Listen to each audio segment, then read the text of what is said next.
in all 99 counties in Iowa. The Dakota Access Pipeline is in the country's best interest. The Dakota Access Pipeline will play an important role in increasing America's energy independence. The pipeline will transport 100% United States produced crude oil to United States consumers. And every barrel of oil produced in the United States means one less of foreign oil that must be imported. The U.S. imports half of its oil consumed, and the pipeline will provide a means to close that gap between what we produce and what we consume. The Dakota Access Pipeline will improve safety to the public and the environment. Pipelines are regulated by state and federal law, and according to the U.S. Department of Transportation, pipelines are the safest and most effective means to transport crude oil. The pipeline will create a reliable transportation route from crude oil from the Bakken oil to the Midwest Gulf and Gulf Coast refineries, giving them better access to domestically produced crude oil and allowing them to meet the needs of U.S. consumers. The Dakota Access Pipeline will benefit local economies. During construction, goods and services will be needed from local businesses along the entire route of the pipeline. The project's estimated 4,000 employees will be staying at local hotels and eating at local restaurants. There will also be increased demand for the manufacture of steel pipe fittings, valves, and control devices as necessary. The Dakota Access Pipeline will benefit our country, will benefit Iowa, will benefit our communities. My name is Danielle Ramsey. I live at 452 Redwood Drive, Tama, Iowa. I'm from the Meskwaki settlement. Iwani Medishis. That means my name is Iwani, and I am from the Thunder Clan. So I have a very vested interest in this because it pertains to water and the people of the United States, mostly Iowa. You are the Iowa Utilities Board. You are in Iowa. You need to make decisions based upon benefiting the most people, if not everybody. Everybody needs water. And from what I've been hearing, the union workers are only worried about themselves right now. This pipeline will only take one growing season, and after that, it will not employ 3,000 to 4,000 people any longer. But yet, these union workers still are thinking about their own paycheck when we still have roughly 3,040,000 people, Iowans, in the state of Iowa that still need to be considered. Once these pipelines are done being built, these laborers won't care. Some will leave, others will go to another job to gain more money, not thinking of 30 years ahead how this will affect our Iowan children's health, grandchildren's health, and if you approve this, we will see consequences 30 years from now. My people are roughly 16,000 members, 50 miles north from Jasper County, where it's going to go. And I stand behind Iowan children, my Meskwaki people, and human beings who need water to live. You talk about jobs. Well, the jobs that will be lost will be truck drivers and railroad workers. We need to concentrate on infrastructure. I'm not saying that these guys don't deserve jobs because my husband is a union plumber. And if you contaminate the water, how long do you think it will take to pollute the people and contaminate the water? You can die off half the population in about a month. So that's what you need to consider. I am Meskwaki, and I hope you oppose this pipeline. Thank you.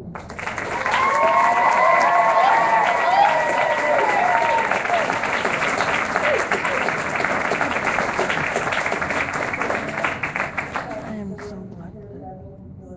Would you repeat your name, please? Jane Flores. And also spell your last name for the proper please. Lourash. I want to thank you for the opportunity to speak here today. I am a proud member of the Labor International Union of North America, and I work for, represent, and am proud to call the lineman members in Iowa my brothers and sisters. I am here to strongly support the Dakota Access Pipeline, the thousands of good construction careers it will support, and encourage the IUB approve the project. As you've already heard, the vast majority of Iowans support the project, and the vast majority of Iowans affected support the project. This project is absolutely in the public necessity, and I strongly encourage the IUB to grant permission. Thank you.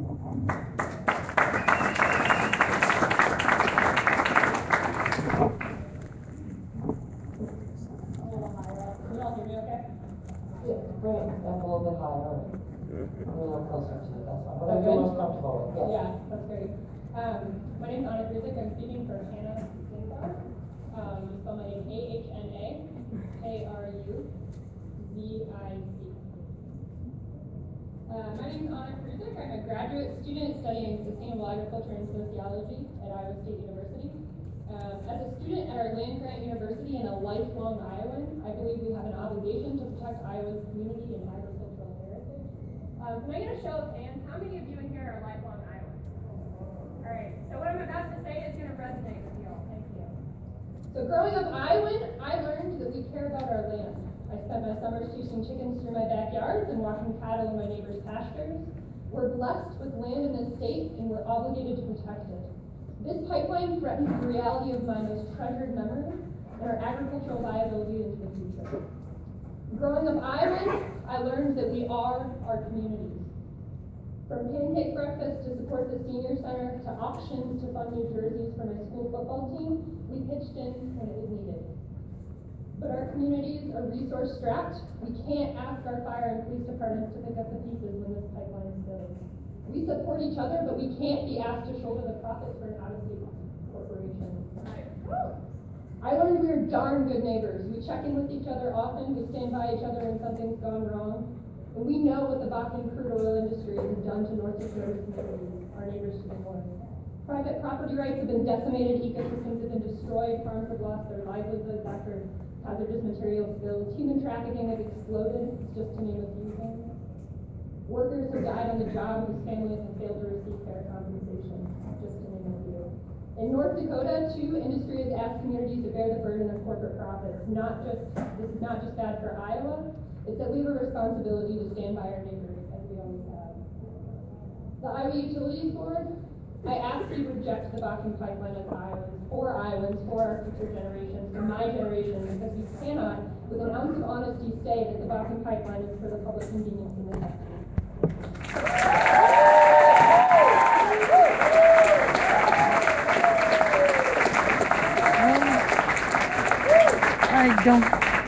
I don't think you can do that. You're too far away. Blue Mountain, Arkansas, a member of Pipeliners Local Unit 798, 6,500 skilled pipeline welders, journeymen, and helpers in favor of the Dakota Access Pipeline.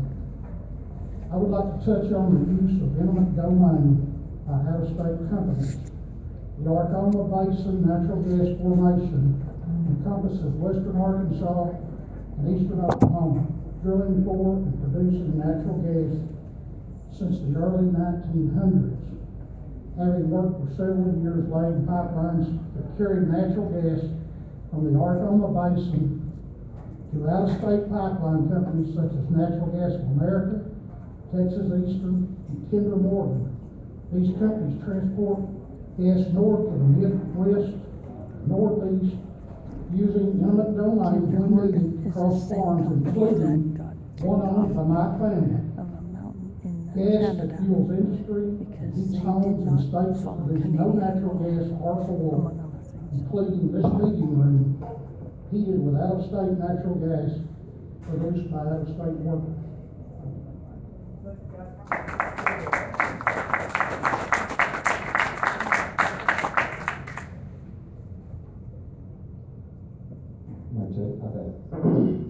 Hi, my name is Derek Brandt, spelled D-E-R-R-I-C-K-B-R-A-N-D-T. I'm subbing today for Thomas.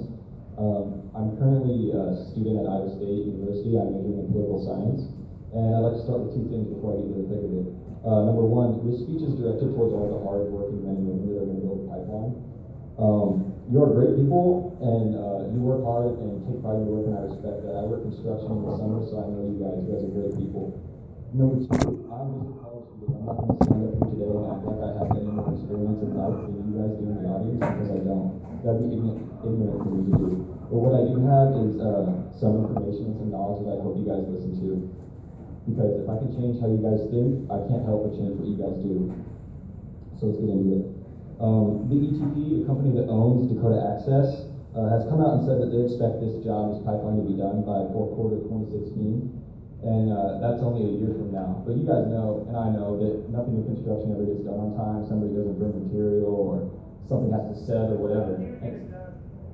And so it just gets extended. So let's say it's 2 years. 2 years from now, the pipeline gets done. Maybe the thousands of workers will be out of the job, and only 12 people will be here in the state of Iowa to continue with those jobs. So that's only a two-year job.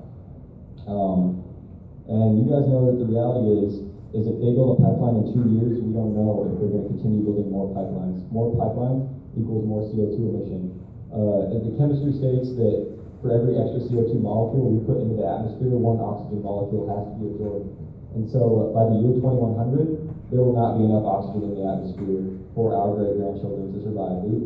Us in this room, will be the reason that they suffocate. And so this isn't a you versus us issue or us versus you. This is us working together to provide a new system of clean and sustainable energy where you guys build those projects. I'm not against you. I ask that the board vote against this, but I'm merely for the future. Thank you.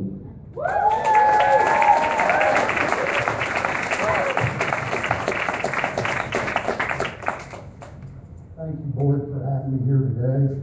Thank all you Iowans. You're very passionate about your issue. My name's Troy Dart. I'm from Springfield, well, actually Athens, Illinois. I've made my living pipeline for 20 years. I'm going to take some of the rhetoric out of it. I don't know how many people in this room have actually seen a pipeline or actually know the process of it. The farmers that are worried about compaction, if we're going to restore that ground to conditions as good or better, I've worked all over this nation, it happens. Okay, as far as you saying that it's going to be an imminent spill, that's just a lie. Because there's smart tools that they've got to run that will detect 1/1000th of an inch of corrosion inside and outside that pipeline. It's just good jobs for good Americans. You say they're temporary jobs. I work 2,500 to 4,000 hours a year. The average 40-hour-a-week employee works 2,000. And I've done this consistently for 15 years. And what about the young man coming back, the young Iowan from Afghanistan, needs a good career, needs a good job? This could be an avenue for that. He might love it like I do and follow it all over this nation. As far as the welds, they're visually inspected, they're x-rayed, and they're hydro tested with water. All right? At 100% SMICE, what they call SMICE. SMICE, the yield of the pipe. All right? That's what it'll take before it starts to stretch. It's just a good project, and it will be done safe. And I hope you guys will support it.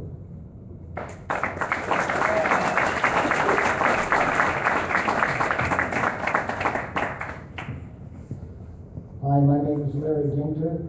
I live at 3141 Davison Avenue, Rhodes, Iowa. I'm taking Kerry Carney's place. I'm mad as hell right now because Big Oil is doing its tricks, its manipulations. Big Oil is the biggest criminal element in the world has ever known. And its oil drips with the blood of its victims, Iraqi victims and American victims. I'm not going to get involved in a squabble between environmentalists and workers because I'm an internationalist. I believe in workers should have justice all over the world, and I believe in environmental justice for all peoples. I find it extremely interesting. If I was a union man, I wouldn't raise one finger for Dakota Access if they didn't have an environmental impact study, if they didn't conduct them. I wouldn't stoop far enough to do that. I'm ashamed that you folks would go ahead and work for them. And I'm offended by anybody that says, I drove my car over here Hey, I would have liked to go out and take an electric train over here, but our Congress is stalemated, and it will not provide the decent jobs that this country needs in the rest of the world. And as we're tired of hearing about people, I've been farming since 1965, got out of service in 1965. I started becoming a farm activist back then, and at that time I heard about billions of people only making $2 an hour. Back in 1965, there's billions of people making $2 an hour now. That's a crime. That's an international crime we should all be tipped off about. So Dakota Access is doing exactly what it wants to do today in this room.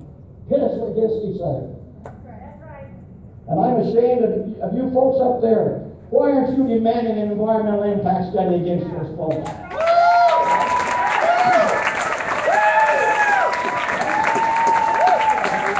Anyway,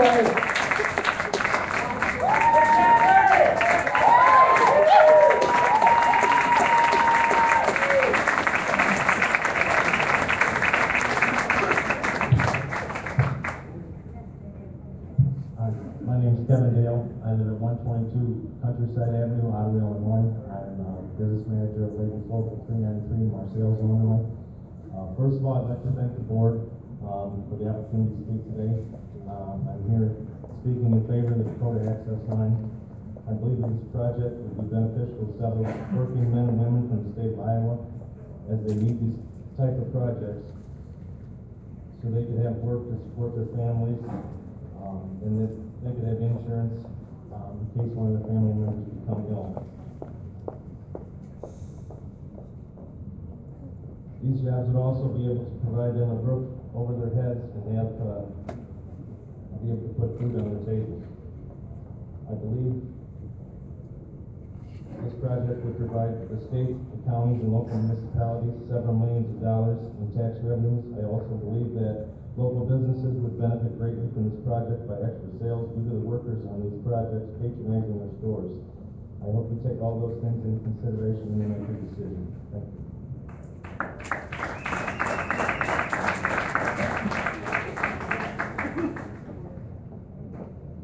Ampatu washkle yuhapi. Hallelujah kawi imantiapi. My name is Joy Braun, J-Y-E-B-R-A-U-N. I live at 922 and a half Jefferson Street, Eagle Butte, South Dakota. I'm a member of the Cheyenne River Sioux Tribe, and Nupa, and Ikazi Bicho, and Hohoju Band. I came here today because I've been fighting this pipeline from North Dakota all the way to Illinois. There's no way this pipeline will pass Lakota territory. There's no way we will allow this to happen. Eminent domain, taking land away from the landowners, is wrong. Sacrificing water quality. You can't live without water. You can't drink oil. You can't eat money. We will not let this happen. The people of this country, Iowa, deserve better. Now, I used to be a Teamster when I worked, and I love the union, and I also was a union member of the CWA. But these jobs aren't going to matter when the people are dead and dying and sick, and the land can't grow anything. And for you guys not to have an environmental impact study is wrong on all kinds of levels, including federal. Now these Indian burial grounds that it wants to go across, my people have stories about them. You haven't consulted any of the tribes or any of the people that those affect.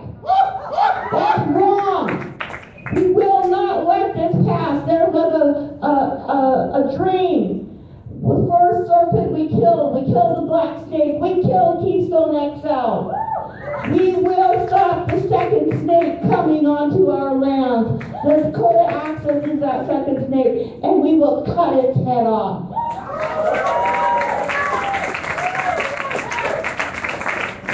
Welcome, Watonka.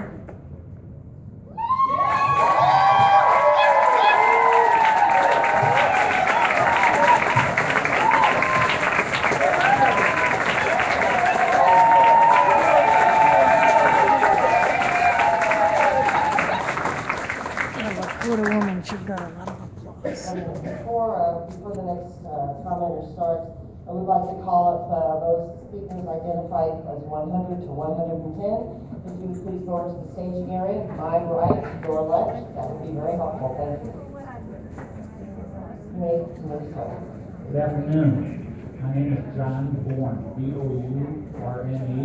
I'm an international representative for the International Brotherhood of Electrical Workers. I'm based in Omaha, Nebraska, and I work for the construction department out of Washington, D.C. My family originally started in Cedar Rapids, Iowa, but for a job we had to move to Omaha. First off, I want to thank the board, as well as all the members of the audience, pro, con, and neutral, for showing up today and partaking in public service. I think it's a good thing, no matter what, whether we get the truth or whatever. Of course, the IBW is interested in jobs. We're interested in hours of employment.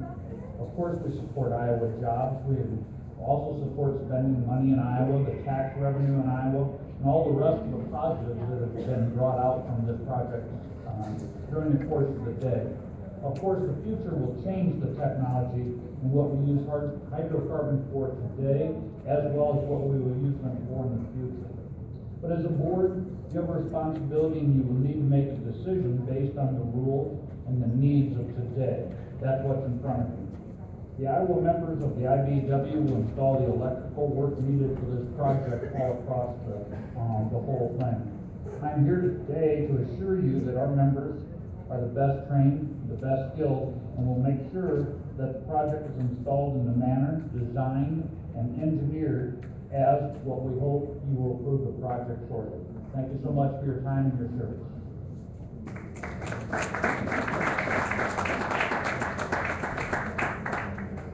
Good afternoon. My name is Patty Edwardson. I live at 288 M Avenue in Sheridan. I'm a farmer, and I am a landowner in Greene County. I grow food, and I depend on and care deeply about Iowa's soil and water. I am also a former teacher and union member. I understand the importance of stable jobs and strong unions. But I oppose the Dakota Access Pipeline for many reasons that have been already addressed here today. It is the voices not heard today, I believe, that need to be considered. They are the voices of our future generations. The decisions you make regarding the pipeline will impact them even more than it impacts us living in Iowa today. The future generations could speak to you. I believe they would ask you why you would even consider a pipeline that stretches the length of Iowa and would put at risk our precious soil, the soil that we rely on to grow food, that provides wondrous biodiversity and that supports rural communities. Why would you even consider a pipeline that would put at risk our water that all people, plants, and animals depend on, and for which there is no replacement? My hope is that future generations will look back at this point in time and thank the Iowa Utilities Board for their wise decision to deny the proposed Dakota Access Pipeline. My hope is that future generations will be allowed the opportunity to build on the strength and the passion of the people here today. My hope is that future generations will live in an Iowa that supports healthy soil and clean water and vital, strong rural communities. My hope is that future generations will live in a world that has learned to conserve energy and to create energy that it does use through renewable sources. Thank you.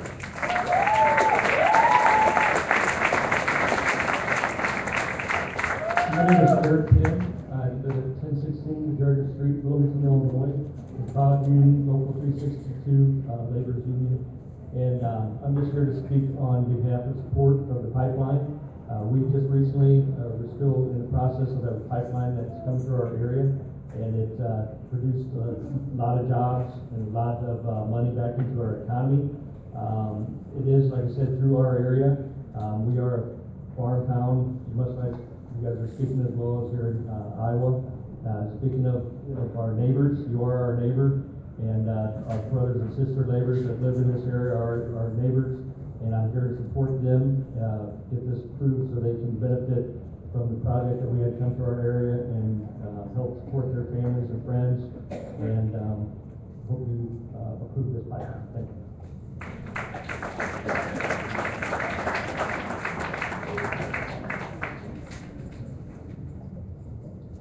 Robert Moore from Fairfield, Iowa.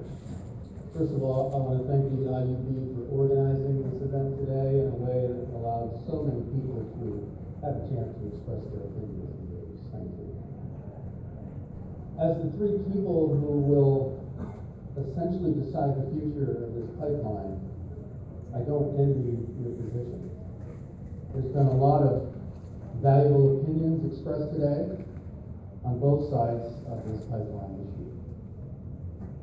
But one can only hope that each of you will reflect and look inward and look deeply to assess how the pipeline could negatively impact your children and your grandchildren in the likely event of a water contaminated spill, and how the political influence of one powerful corporation could forever weaken the conditions under which eminent domain is employed, while forever ruining dozens of century farms throughout Iowa in one form or another. I implore you to deny this permit. The citizens of Iowa who care about the rights of citizens and the cleanliness of our environment will forever remember your decision. Thank you.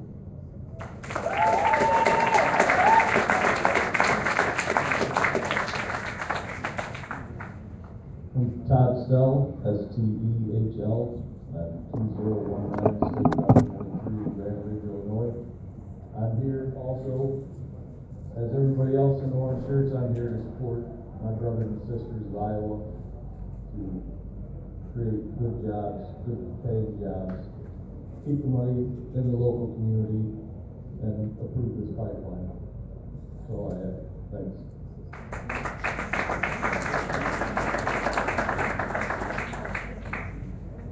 Hello, I'm Kathy Wolfer. I am speaking today for Teresa Weed. Would you please spell your name for the Yes. board? Thank you. You bet.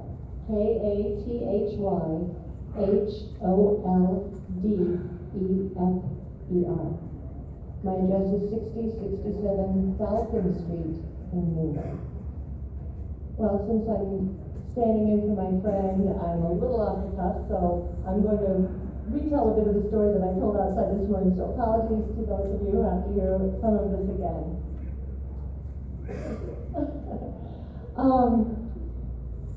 On Tuesday, my friend Teresa, for whom I'm speaking, and I and some other neighbors and Jasper County citizens addressed our Jasper County Board of Supervisors, and we asked them to advance a resolution against this pipeline for a number of concerns. I'm not going to go through all of those, but I'm just going to point out the main concerns that we had. And if we can just zoom in a little bit, I live in Mingo, and we're in a county with a lot of little towns like Mingo. I think we're about 320 people now. We rely on volunteer emergency responders and firefighters in case of any kind of incident or accident that would happen in our community. Well, the path of the proposed pipeline is just several hundred yards across the fence from my backyard. And if something would happen, and we had one of the gentlemen from labor today discuss how try as they might and as skilled as they are, I mean, I think he said something like, it might leak, it might not. Well, let's say it does leak. Our emergency responders are not trained and prepared to respond to a hazard of that magnitude. A young lady who is on the fire department has expressed to me that she's just terrified. Where will the training come from? Who's going to pay for that? And this was something that we were addressing the Jasper County Board of Supervisors. We don't even know that there's a plan in place. So this whole thing just feels very rushed in upon us. The Board of Supervisors chose to take no action, and we weren't surprised. But we were pretty shocked at the closing comment by our chair, and I'm going to read the quote from the Newton Daily News. No pipeline!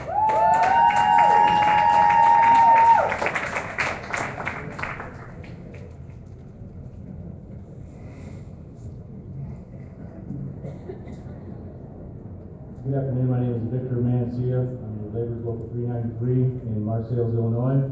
I'd like to thank the Iowa Utilities Board for giving me and my fellow union brothers and sisters a chance to come down here to Boone County and support this the Dakota Access Pipeline.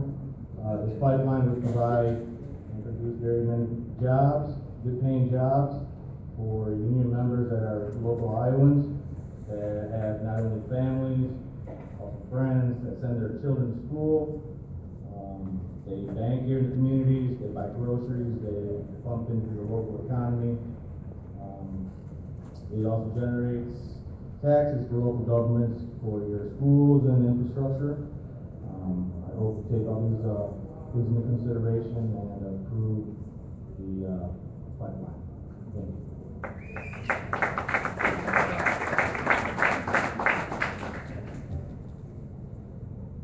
Good afternoon, everyone. My name is Anna Johnson, and I was number 138 on the list. It's ANNA JOH on this one. I'm at 209 South Oak Avenue in Dayton. I first want to say thank you, as other folks have, to everyone who has come out to speak today.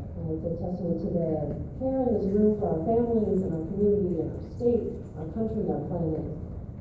I also want to thank the Iowa Utilities Board for their work and patience today, and just express my compassion and respect for the public servants who are recording and listening and considering our arguments, as well as the many written comments that were submitted on this issue. We've heard a wide variety of reasons today to deny permission to Dakota Access to build this pipeline. While I overwhelmingly agree with them, I have neither the time nor the eloquence to reiterate them all, so I will just make 2 points. First, climate change is real and here and is caused by the burning of fossil fuels, and it is a disservice to our children and our grandchildren to invest further in infrastructure that supports an economy that is dependent on fossil fuels. We will do better by our children and our grandchildren if we invest in renewable energy infrastructure. My second point is that, as I also said, it would be inexcusable to approve this pipeline without an environmental impact statement. And without one, we have no real assurance that the pipeline will be safe for our soil, our water, for our people. Therefore, please, members of the board, reject this pipeline. Thank you very much.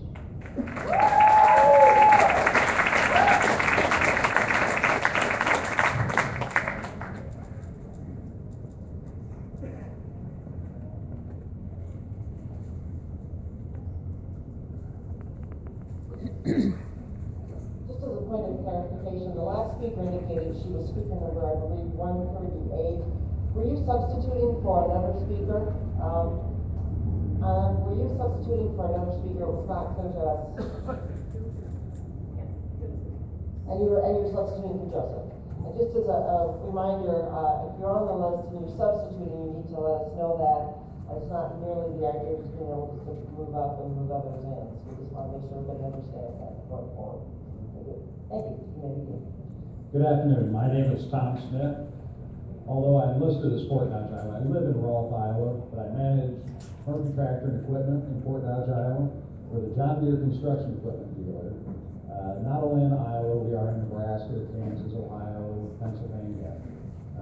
For those in the room outside the industry, John Deere doesn't just make green stuff. They make great big yellow stuff that digs holes in the earth. I've been doing this job for 20 years. I keep hearing over and over again about part-time jobs for 1 year, 2 years. I've been in this industry 20 years. There's not a year that's gone by that we haven't sold a piece of equipment, rented a piece of equipment, or fixed a piece of equipment that's fixing a pipeline here in the state of Iowa, whether it be natural gas, oil, anhydrous ammonia. These are lifetime jobs. These are not jobs that can pick up and move to Mexico or move to China. Once the pipeline goes in the ground, that's great, you got the initial construction jobs. We need that boom here in Iowa. But these are lifelong jobs. These are my parts guys, my service techs, my salesmen, and not just us.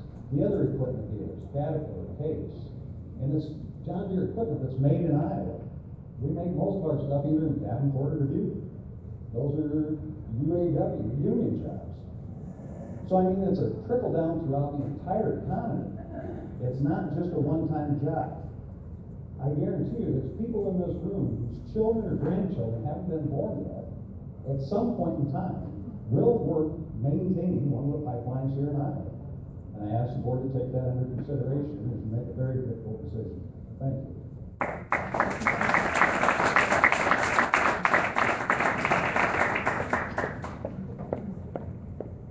My name is Sharon Donovan, Donovan, 1625 Boston Parkway, Clyde, Iowa. In the age of climate crisis, one has to ask, why would any government consider supporting a toxic, polluting, and dying oil industry? To do so is to live in the past. The Bakken pipeline is clearly for political gain and private profit. This project may give short-term work, but it takes a farmer's land forever. How does one define just compensation to farmers when their land has been lovingly cared for over 100 years, then taken away? Eminent domain must show evidence of long-term benefits, but pipeline damage to forests, soil, and endangered species shows the opposite. Furthermore, the demand for crude oil is falling.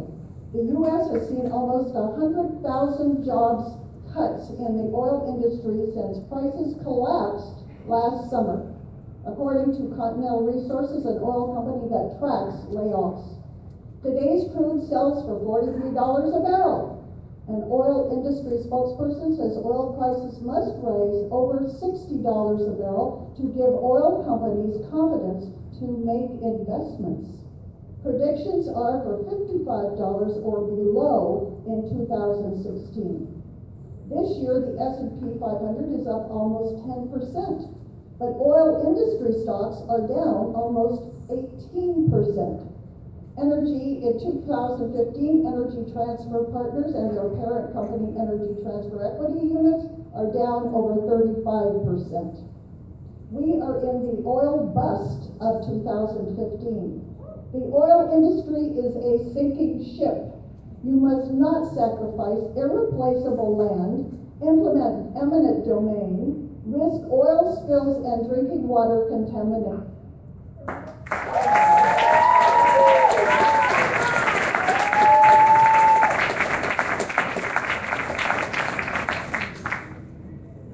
My name is Taylor Doane, D-O-A-N-E, of 1103 Illinois Street, Davis Junction, Illinois. My dad is an active welder and a member of the local 798. Being around pipelines, I've been around it my whole life. When people think of the benefits that come from pipelines, it is usually the amount of jobs that they create. However, it is also a good source of boosting the local economy. When a pipeline comes to a town, it brings all of its employees, and with its employees, it brings money. All of the workers need lodging, food, fuel, and other miscellaneous items such as clothes, toiletries, and truck repairs. The money that they are earning on this pipeline is being pumped right back into your own community and state economy.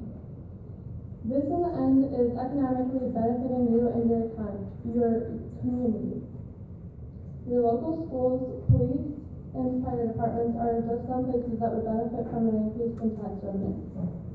According to a report from Consumer Energy Alliance, after 17 months of construction of the Gulf Coast Pipeline Project, Oklahoma saw $2.1 billion of new economic activity and $72 million in local tax revenue. Lincoln County in Oklahoma also alone benefited from $470 million in economic activity and $17 million in new tax revenue. Strategic Economics Group out of Iowa did a study on the projected economic impacts that the Dakota Access Pipeline will have on Iowa. It's expected to create $33.1 million in state tax revenue during the entirety of the construction, $27.4 million in property tax revenue during the first year of construction, and $2.2 million in local tax revenue during construction. So as you think about whether or not this pipeline should be built, keep these numbers in your head and think about how it will give your local economy a quick boost and help improve the area you call home.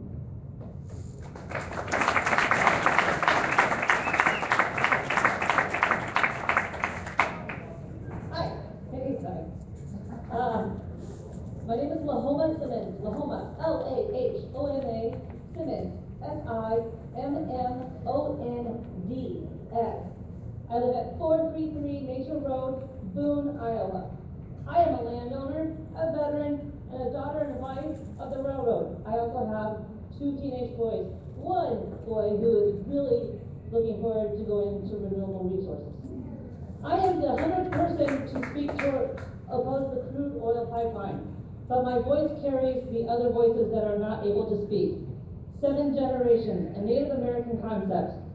We hold dear the concept that impact our decisions should be considered out 7 generations into the future, about 150 years.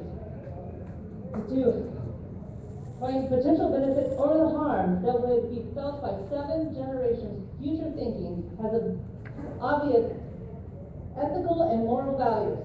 It is also a scientific proof. So with that being said, Iowans don't have a lot of money. Don't have a lot of drama. But what Iowans do have is integrity. I came to the Dakota Access Informational after I got my letter. And I listened and I spoke because I had done some research about what happens to the crude oil that enters our water and our land and to the people who are affected by it. They develop headaches. It increases cancer. We don't have the health care for that. But after I got done speaking, I went up to talk to the Dakota Access lawyer. And he said, well, why not Iowa? I checked the levels of your high nitrates. This should be no issue. What's a little crude oil? What's a little crude oil? Wow. Great.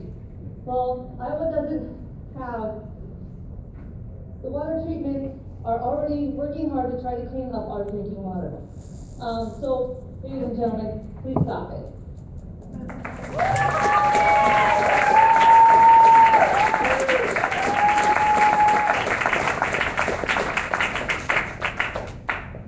Good afternoon. My name is Randy Raymond. I live at 4444 Highway 22, Lone Tree, Iowa. I own and live on a Century family farm that's been in our family nearly 150 years. I also am the business manager of Labor's Local 43 in Cedar Rapids, Iowa, where I'm a 35-year member.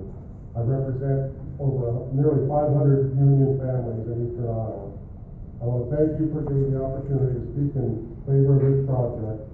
And I especially want to thank those who traveled from other states to express their support, because energy independence is important to all of the United States. And I'm proud that the role of me and my members play in bringing energy independence to the state and to the nation. Thank you.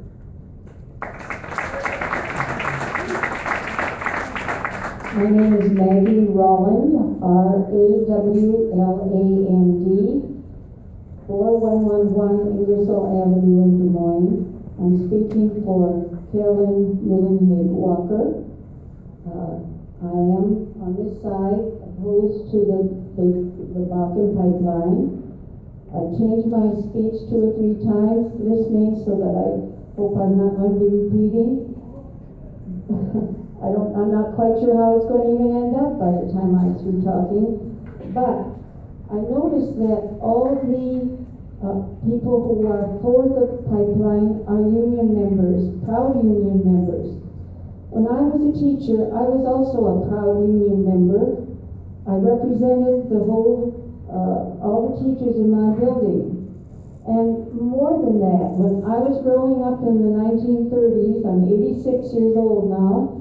When I was growing up back then, my father was a labor union organizer during those very crucial, dangerous times. And I well remember the tension of those times as they were starting the unions.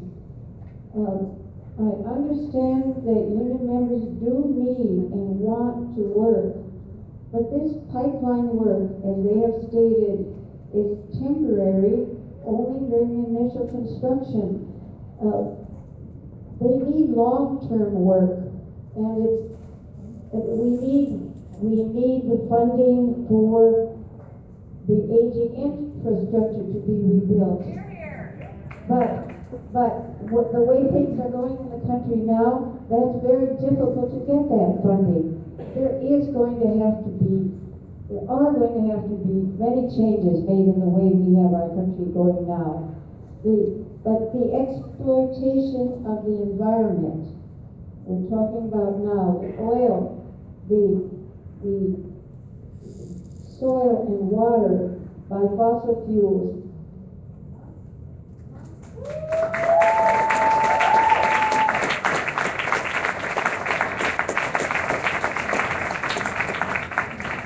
My name is Philip Wallace.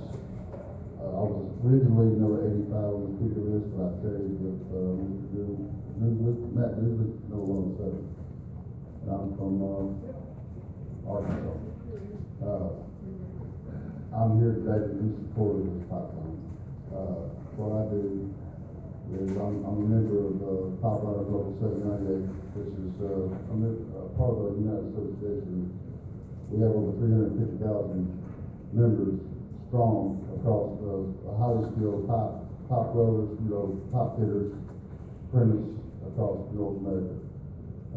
Local 798 has 6,500 pipeline welders, and fitters that I represent. I represent the states of Iowa, South Dakota, and North Dakota, pretty much the whole pipeline area.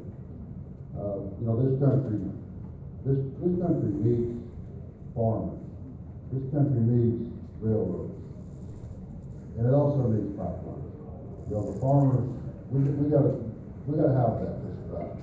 The railroads, we gotta have that to move our stuff. We support state pipelines.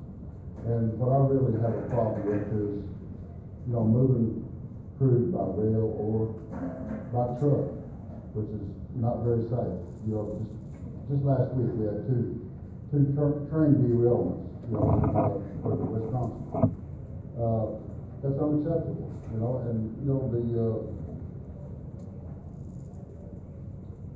Kalamazoo River, the Yellowstone River, and the Mayflower spills, those were not safe pipelines. And that's what we want to do is to get rid of the unsafe. I got maintenance crews all over the state of Iowa right now. I've even got some of them here as close as Ames. Some of them took off work to come over here today. So I want to thank the utility board for setting this up the way you did. It worked real well. And I would ask you to support this pipeline. Thank you. Just one minute.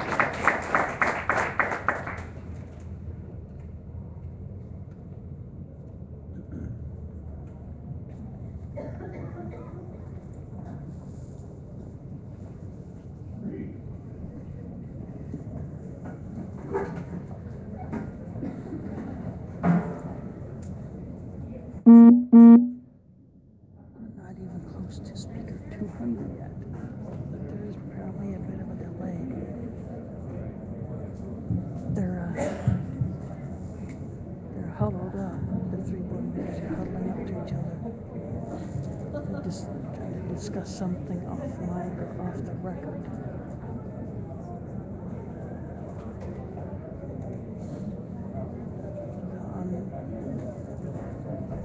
I'm not sure what's going on.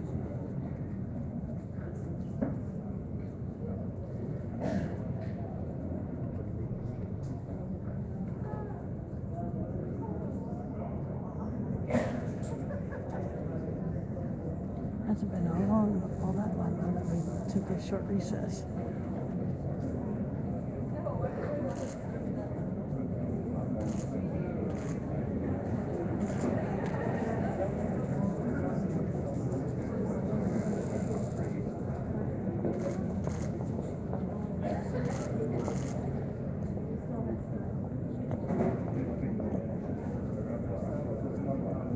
Thank you for your indulgence with our short conference we needed to take. We're trying to be mindful of the names that are on the list of people who have signed up. We know that originally it was announced that the list would be at 105 slots per side, and if time allowed, we would allow others. What we want to do is make sure that everyone who is signed up on the list is given the opportunity to make their comments. So if people are not here, we just will move up on the list like we've been trying to do. We're not going to substitute somebody who's not on the list until everybody who has signed up on both sides has been allowed to speak first. I want to clarify that with our colleagues and make sure that everybody out in the audience understands that as well. Thank you for waiting for us, and then you may. Not a problem. My name is Sheree Ortiz. I'm from Des Moines, and I'm a proud member of Iowa CCI and acting board president. We have heard about the negative impacts to our land, water, and soil, but there are other insidious outcomes that impact towns and communities where large influxes of workers can overburden resources and services. And documentation on social impacts of this crude oil industry is replete with documented reports on boom towns and the influx of temporary workers in North Dakota. This proposed Bakken pipeline will only feed the ills that are destroying families and communities that once were peaceful places to live in North Dakota. And believe you me, it will also do the same thing to towns along the Bakken pipeline in Iowa. We need to put people and planet first before corporate self-interest. These negative impacts have been reported by major media publications across the country. The New York Times posted a story in November 2013 titled, "As Oil Floods the Plain, Crimes Pour In." Fox News reported recently a story on April 12, 2014 titled, "The Dark Side of North Dakota Oil, Meth, Heroin, and Cartels." Think Progress published a piece on March 6, 2015 titled, "Crime in North Dakota's oil boom town is so bad that the FBI is stepping in." The scenarios I will now describe are the ones played out over and over again in North Dakota, Montana, Colorado, and Texas, with the influx of 2,000 to 4,000 people in the state of Iowa as temporary workers by Dakota Access own admission.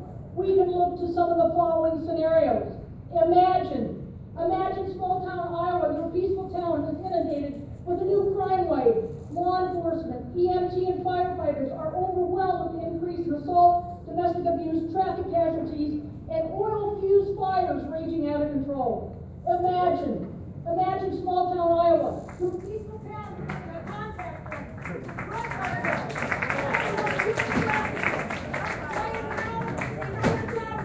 Excuse me, ma'am, your time is up. Thank you.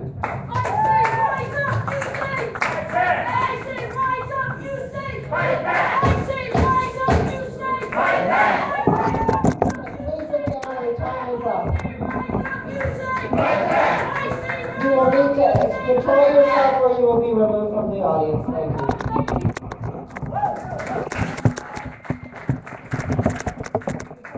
Speakers number 111 through 120, would you please report to the staging area on my right to your left. Thank you. Good afternoon. My name is Ron Kaminsky, and I'd like to thank the Iowa Utility Board for allowing me to speak today. I'm a proud member of Labor's International Union of North America, Local 1140, which trains and represents members in Western Iowa. Our members build wind turbines, ethanol plants, nuclear plants, solar projects, and pipelines. We also train the most individuals within the Midwest region in weatherization techniques for reduced the need for energy. I am here today to voice my support for the Dakota Access Pipeline. After hearing a gentleman sing and play the guitar in the lady rap, I felt inclined to sing the song Ironic by Alanis Morissette, but quickly decided against that because my singing is so bad, you'd probably deny this project immediately, and that would be detrimental to the hardworking union, craftsmen, and women who will construct this project and can give wage and benefits. So I'll make the following statements instead. First, I find it ironic that farmers are here opposing this project because they fear there could be a leak, while using insecticides, pesticides, fertilizers, and other chemicals that are killing our environment right this minute. Where's the opposition to this crime? Second, I find it ironic that the opposition is fighting against this project is also fighting against the Clean Line Energy Project that would move wind energy from union-built wind turbines in Iowa to other states. Why is this? Third, I find it ironic that people call these jobs temporary. Every job is temporary. An attorney pays the bills case by case. A construction worker pays the bill project by project. Every job could be considered temporary. Now, on a lighter note, we're all neighbors here, and we have different opinions, and that's okay. This is America.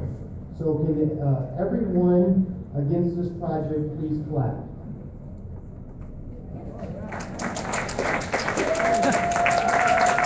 And his time is up.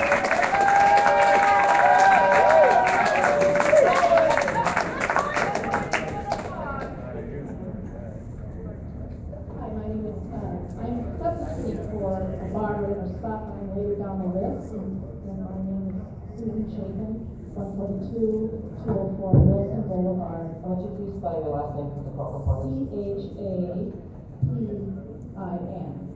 204 Wilson Boulevard, Fairfield. The IUB panel has a difficult moral choice that needs to be made on whether they support the goal of the Dakota Access Company to run this toxic oil pipeline through the entire state of Iowa, or instead support the concerns of the many people who have written in or came here to oppose this pipeline. It is a choice between serving the needs of the people of Iowa and their concerns about water, soil, and the use of that, and the farmland, or instead serving the demands of a corporation which is not even Iowa-based, but it's in Texas. There is a connection, however, between Iowa and Texas, and that is with the governors of those states.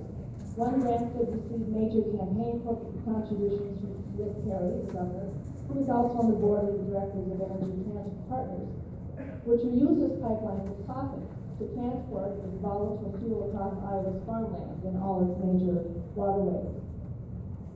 The IUB panel has decided they support the wishes of these governors and the Texas Dakota Oil Company, which is not a public necessity for Iowa or its energy usage anywhere, or the people of Iowa, like the many farmers and century farmers, Huey Tweedy, David Lamb, Leonard Larson, Keith, and Pam Alexander, and all of us here who travel the distance to protest this pipeline. Here's an example of what can happen to farmland. In July of 2012, an oil pipeline similar to this proposed over here burst and spilled like a geyser on a dairy farm in central Wisconsin. Nearly 51,000 gallons of oil spilled, resulting in 45,000 tons of contaminated soil, which had to be removed and put in landfills. What a waste of farmland. And who will pay for it when it exceeds the limited liability of Dakota Access? Will Governor Randall help the farmers out in recovering his losses? Will you? Please oppose this pipeline. Do not let it be built. Do not let it ruin our land, our waters, and rivers.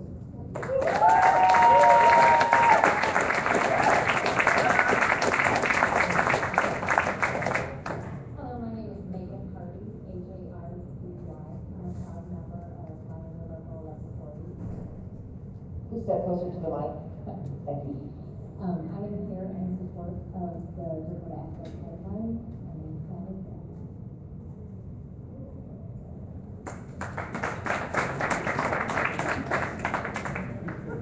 Some of these are so short, they're too chicken to see.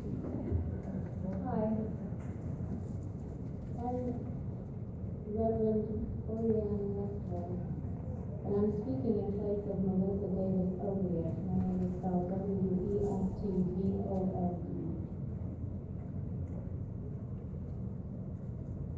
Excuse me, where on the list are you? No, where, you're substituting, but where were you as a assigned speaker on the list before? What we've announced is that people who are on the list will have first right to speak. Then we'll get to others who are not on the list. We don't have you on the list as a registered speaker elsewhere. We will get to you when we get through all the others on the list. Those who signed up have the first right. But we will get to you. Thank you. Yeah, right. I don't Only think they another will get speaker her. from.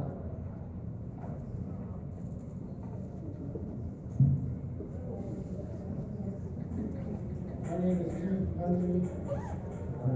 My name is Keith Puntney. I live at 1404 Aldrich Avenue here in Boone, Iowa. I'm a property owner. I've identified as one of the Exhibit A property owners, IA-WE-078.00. He is naming his Dakota Access lot Limited Request. on the pipeline In route. 1968, I was an infantry platoon leader in Vietnam with the 1st Air Cav up in I-4, which is next to the DMZ during the Tet Offensive.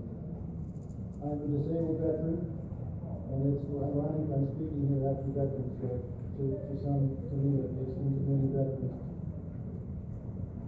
I rise today now both as an effective landowner and also as a veteran on behalf of the more than 60,000 brothers and sisters who died in that particular war, and each and every brother and sister who has died in all of the subsequent wars, many of which have been fought over oil. We fought for our country an economic system because we believed it was right, because it gave us and our families opportunities, and because we thought that the American economic system was the best, and not just for rich people. Now, you tell me that my property rights as a landowner are less important than those of some other private individuals. Yesterday, Mr. Lynch and I had a discussion. I am also an attorney. I spent 32 years with the IRS. I've been to the 8th Circuit Court of Appeals twice on behalf of the IRS. But when the conversation Mr. Lynch and I had yesterday, I was surprised to learn that all of the objections that have been filed so far, and there have been thousands, many of which are extremely detailed, including my own, which sets forth why I believe the route is an incorrect route, and why my property should be excluded from that route, including some suggested other routes which would avoid my property entirely. All of these objections are...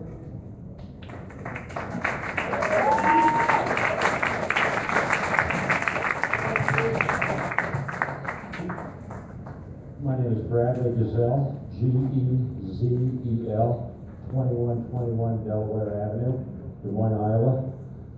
I'm a second-generation professional construction worker. We build with pride and excellence. I am in support of the building and the maintenance of the Bakken Pipeline. This job will create many new jobs for the citizens of Iowa and surrounding states. The building of the pipeline will create an abundance of wealth to local businesses. The tradesmen and women are professionals. I support the building of this line. Thank you for your time. Thank you.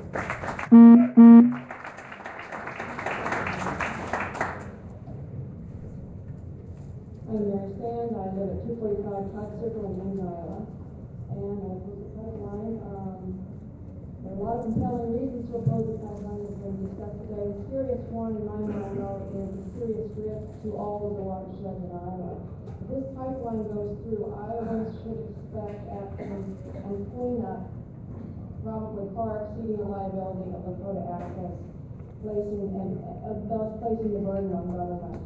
Why would we willingly place a basic resource in jeopardy and place government finances at risk? Secondly, is the issue of eminent domain for easement. Eminent domain is supposed to be used for the public good, and the public good is missing in this case. Pipelines are not utilities. Forcing a farmer to render a 50-foot swath of land permanently useless for the convenience and profit of another business is just wrong. And all the while, the landowner has the worry of what might be happening underground and dealing with any messes. Those in favor of the pipeline don't fully address the risk to watershed and the use of eminent domain because they are indefensible. Their main argument is job creation, and I understand this to a point because I am also a contract worker myself. However, there are ways to create jobs without jeopardizing watersheds and using eminent domain in this way. If there really is so much support for the pipeline by the Iowa public, as was previously stated, why are most of those in favor here construction workers? Almost all of the speakers have been. And why are 60% of the speakers on the list? Why do they have to be shipped in from out of state? Because they're all what is turned out to be very vocal opposition to this pipeline. This is a real legacy issue for your folks, and please vote this down. It's the duty of government to protect the natural resources, financial resources, and rights of citizens permit.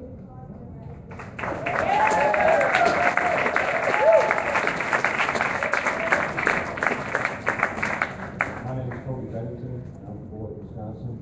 I'm here to support the pipeline because it gives good jobs for the people, and they're safer than railroads. I mean, up in Wisconsin, we just had 2 derailments within a week, and one of them was crude oil, and I think it's a whole lot safer through a pipeline. And this pipeline will also give us independence from foreign oil and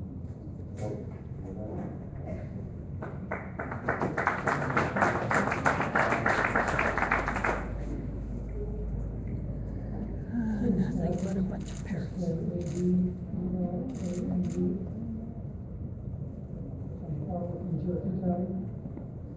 On one side of the negotiation tactics being used by the right-of-way agents to stockpile pipe and hiring contractors. This is already beginning to look like a done deal. Road access to pipes with 70% voluntary easements already signed up. A significant number have signed, believing they have no choice anymore. IUB fees that hold those individuals as to whether they truly signed the voluntary easement. I haven't heard of any attempts by the road access to secure alternate routes from actual voluntary windows. Rather, it appears they've simply drawn a line on the map and are attempting to find their way forward with this route. There has been no serious negotiations between my family and the road access, only the implied threat to accept the price they've decided today and take an even lower price when they are granted to. I don't want to be a partner in an oil pipeline investment where I have no input on the operation or maintenance of the line, and yet I still have the liability in the event of a major spill that exceeds the limits of whatever insurance happens to be in place at the time. Temporary construction jobs that were built for out-of-state unionized pipeline workers will soon be forgotten. But the lower productivity, liability, and interruptions to my farming operations will continue to haunt future generations, as this is a permanent easement. A grant amendment domain, the IUB is delivering a large financial gift to Texas and for-profit corporation. Enforcing many unfortunate farmers, and the farmer unfortunately enough, in land that happens to be in the way to finance that gift. Contrary to what Governor Branstad says, they are indeed taking our land. The IUB should stay focused on what's best for Iowans instead of what's best for the profits of the Houston Corporation.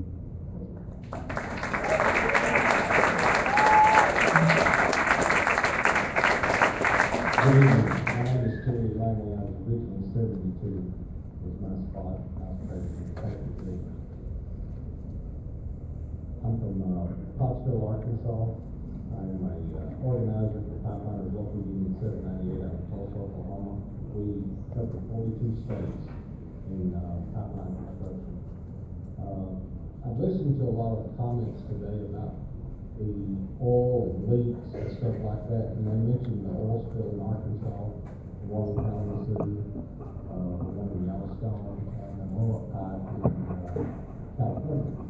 But what they failed to tell everybody here, those are aging pipelines that's been in the ground for years, and that's the reason they failed. You know, pipelines is a structure just like roads, bridges, transmission lines that carries power. If we don't rebuild and continue to rebuild, we're going to have failing infrastructure. So that's why that we have the leaks in the pipelines that we have today. And that's why the old infrastructure needs to be replaced with new pipelines. That's why we need to carry this oil in newer, better constructed lines as we have today. Thank you very much.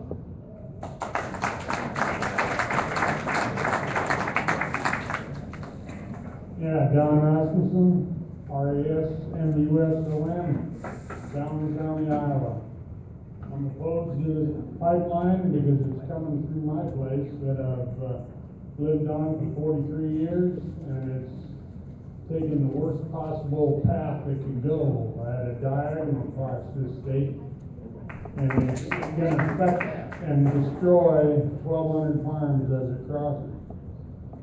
And we hear about all the workers that are needing jobs, and I can understand that, but they're already talking like they're taking bids on the pipeline right here, and it's coming right now.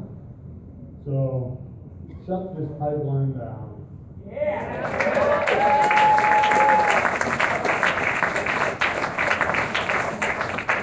Sam Renshaw, RENSHAW, 250 Old Ford Road, Council Bluffs, Iowa. I'm from Pot County. Good afternoon, members of the Iowa Utility Board. I thank you for the opportunity to speak today. I'm speaking on behalf of all of my members. I'm the business manager at Local 1140 at Omaha, Nebraska. I'm speaking on all of my 400 members. I'm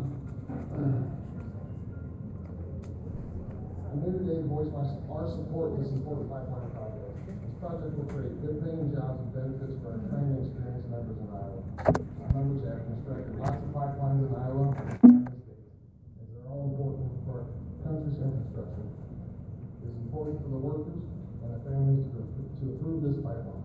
I thank you for your time. Before we begin, we just would like to call anyone who's listed as a speaker from 121 through 130 to please gather over the staging area to my right, your left. Thank you. Thank you. My name is Brenda Brink, B-R-I-N-K. I was number 139, but I'm doing 110 for Donna Elliott. She's not here. Well, I'm very confused about why the unions are here. And believe me, my husband and I are both very supportive of unions. I was in the union myself. Why are the unions here? Because this is the Iowa Utilities Board. We've been told from the very start that the approval and permitting for eminent domain for this project is based on the project's public good, convenience, and necessity. There's nothing about jobs in there. If it's not for Iowans' public good, convenience, or necessity, it cannot be approved. There's nothing about jobs there. If you are truly in the service of the Iowa people, I ask that the board, and I guess it would be Jerry Huser, since she's the chair, to use your authority. Why don't you issue a summary judgment today? Deny the applicant's request. This is an out-of-state company for profit. Deny their request for the exercise of eminent domain.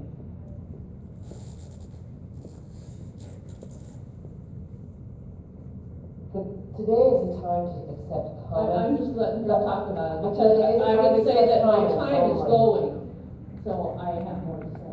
Please continue. Well, we do await your gavel for this case to close. But in my closing, I also have huge concerns. Because you see, in Illinois, the project, boy, it was approved like that, wasn't it? Because they had a precedent. If this goes through, the precedent has been set. So you might as well kiss your landowner rights goodbye, Iowans, because this precedent will have been set.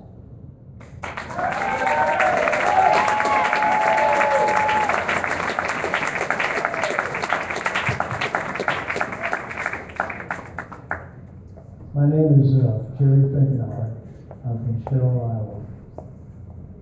And I am an in-state 38-year pipeline welder out of 601. And to address the temporary jobs, 38 years have been a temporary job. I put 4 kids through the Iowa colleges, Northern Iowa, University of Iowa, Drake, on temporary jobs for 38 years. I haven't been fortunate enough to be born into a 4th or 5th generation farm. I think that would be great. I dreamed of living on a farm when I was a little boy. It never happened. I'd like to talk a little bit about the safety. I live in Sherrill, Iowa. It is up in the beautiful river valley, about 10 miles north of Dubuque. In the last 6 or 7 months, we've had 4 derailments with crude oil on the train lines that run right behind my house. One of them was 3 miles from my house. And all 4 went into the river. I'm talking about clean water, into the Mississippi. I think it's time we take the crude oil off the highways and the railroads and put it in the pipelines where it should be. Thank you for your time.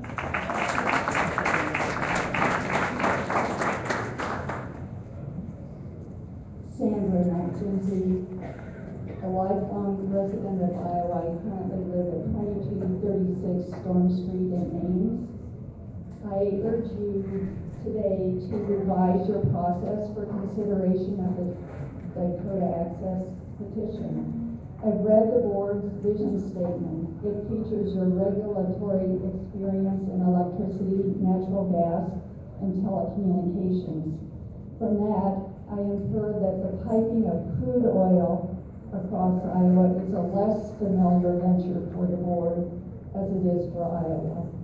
Given this, I urge you to take the time needed to complete what would be customary due diligence for any such venture.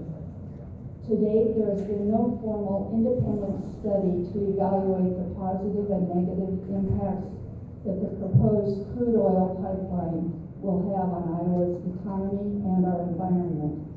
Objective analyses conducted by those who have no vested interest in your decision need to be the foundation of your decision. The gravity of the concerns you have heard today make it incumbent on you to assure all Iowans that you have, to the best of your ability, gathered unbiased information and analyses about the potential short and long-term impacts of a crude oil pipeline. Before you enable Dakota Access to reap the financial benefits and profits they see, you must be able to tell all Iowans that you have given serious considerations to our needs and our interests, and that you have found them to be adequately served and protected. None of the supporting statements that justifies your quick approval of this petition. Please adjust your schedule for consideration.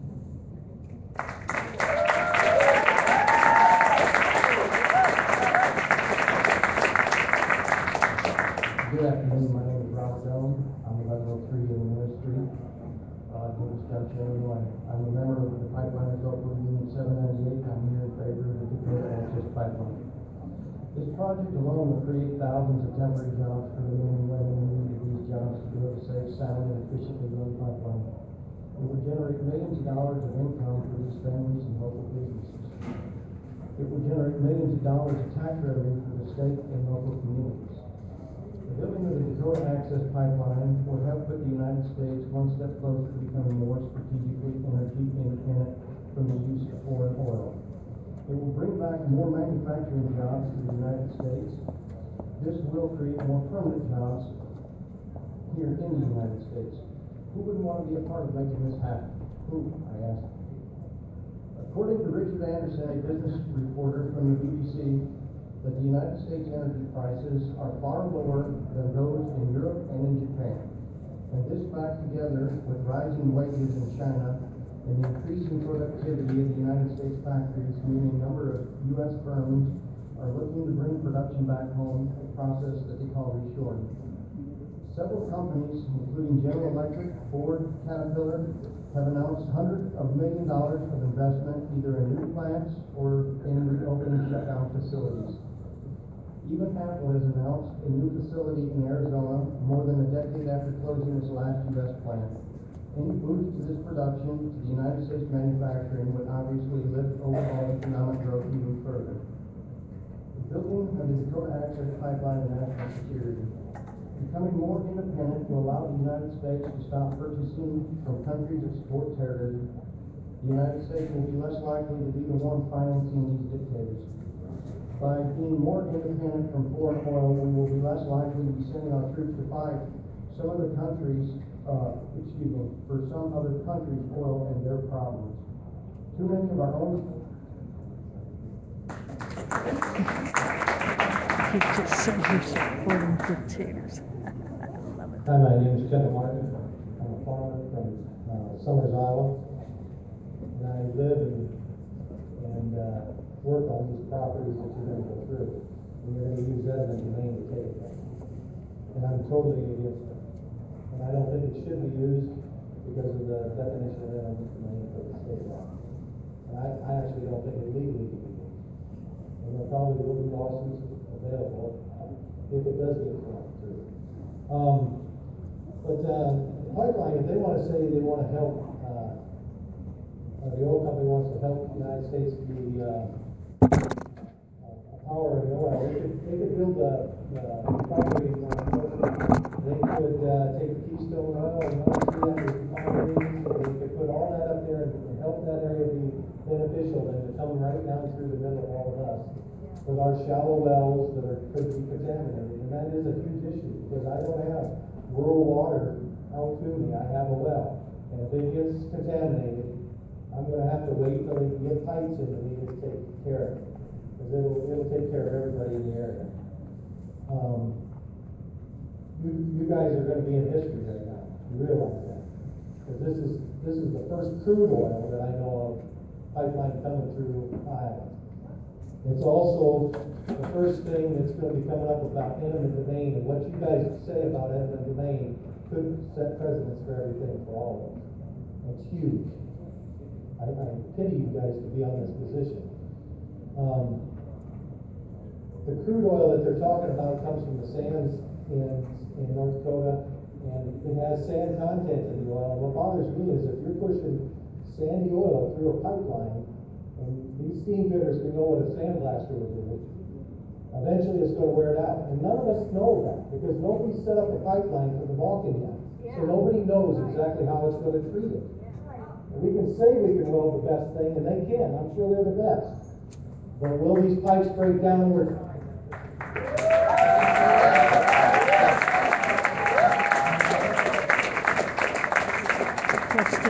Generated speaker, I would ask that those speakers 131 through 140 do check in over at our staging area. Thank you. Sorry. My name's Cecil Hines. I'm from Macomb, Iowa, 3925 155th Avenue. I farm organically down there. I don't spray no chemicals on my ground like the majority of Iowa farmers. It gets into our water sources and contaminates the water. But I know firsthand that this safe new pipeline is what we need really bad.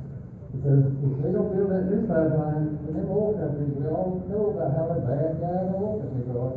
They're going to try to ship that oil through the pipeline that's already here, that's been built in the 30s, 40s, and 50s, that was built without any inspection, without any government regulation at all. And nobody wants that oil going through them pipelines, I promise you. I've seen some. Thank you.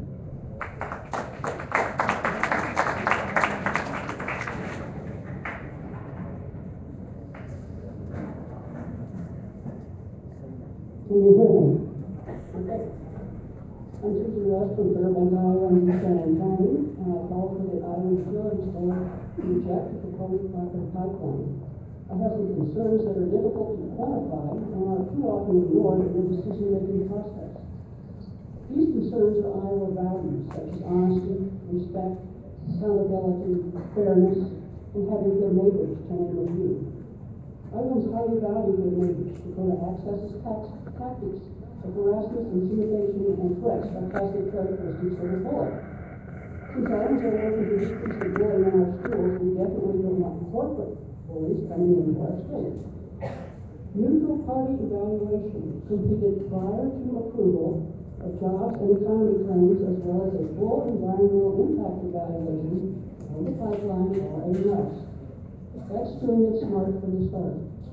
That's responsible decision making, not requiring that of deserting Iowans and Iowa values. Iowans also highly value respect and accountability. Threats of eminent domain as an early approach fails as a good faith attempt at negotiations.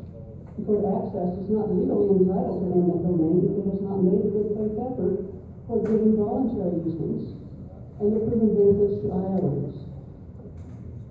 Spills happen, but it's taxpayers, not pipeline owners, who foot the bill to clean it up. According to Iowa law, Dakota Access can only be held accountable for $250,000 in damages.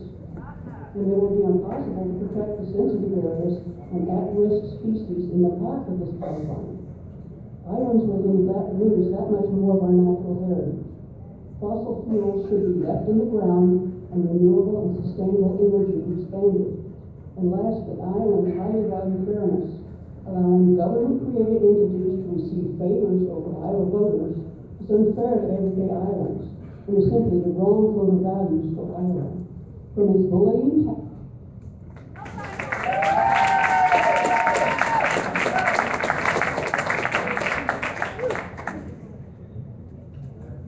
Hi, my name is Candace Schnoor, S-C-H-N-O-O-R. I live at 1935 Burr Oak Place in Benton, North Iowa. Thank you for the opportunity to speak today. I serve as Director of Public Affairs for the John Deere Construction and Forestry Division. On behalf of Deere & Company, I'm here to express support for the Dakota Access Pipeline. John Deere employs more than 15,000 Iowans in facilities throughout the state, including 2 large construction equipment factories in Davenport and Butte. We have contractual relationships with over 1,400 Iowa-based suppliers. If the Dakota Access Pipeline is permitted, Deere and its independent dealers in Iowa would have the opportunity to provide the equipment and service necessary to build it. Our customers are involved in many links of the energy supply chain, including supplying inputs for renewable fuels and developing fossil fuels and related infrastructure. A diverse energy portfolio is important. Variable energy costs and U.S. reliance on oil from unstable regions of the world undermine our security and our economic competitiveness. Every unit of domestically produced energy reduces that reliance on imported oil. Pipelines provide an efficient and environmentally responsible way to ship necessary commodities. The pipeline would help ease capacity constraints for trucks and railroads that have arisen as a result of the shale oil production in our region. These constraints cause shipping delays and increased costs for agriculture, manufacturing, and other industries in Iowa. Deere offers its support for the pipeline with the understanding that it would be constructed and maintained in a manner that meets or exceeds industry standards and regulatory requirements. Dakota Access has committed to minimize the effects of construction activity and repair or compensate landowners for damage that might occur. In summary, this project presents a unique opportunity for Iowa to support jobs, increase tax revenues, and allow for investments in the safe transport of domestic energy supplies. John Deere supports the Dakota Access Pipeline, and we respectfully urge the IUB to grant its construction permit. Thank you. Hello, my name is Sue Ravenscroft. I live in Ames, Iowa. I grew up in a blue-collar family in Detroit, Michigan, home of the UAW and a strong union family. I now have a white-collar job, and I'm still a proud union member. I grew up knowing how critical a good job is to self-esteem, to family well-being, and to the vibrance of community. And because of my background, I very much appreciate the value of jobs, and because of my background, I oppose the pipeline. Climate change is an economic disaster. Climate change is a job killer. As more frequent extreme weather events, such as Katrina and Sandy occur, we will lose more and more lives, jobs, homes, and communities. An economy based on burning fossil fuels will not grow good, enduring jobs. The fossil fuel economy is dying, and it costs us too much. Current tax breaks and subsidies for that industry are $50 billion annually, while the number of jobs in that area is 1 million. That means we, the public, subsidize each job to the tune of $50,000 per year. We can't afford it. Meanwhile, the green economy already employs more people than the oil, coal, and gas industries combined. By increasing our reliance on renewable and green energy sources, we create more jobs and we cost the public less. Investment in renewables generates 3 to 9 times as many jobs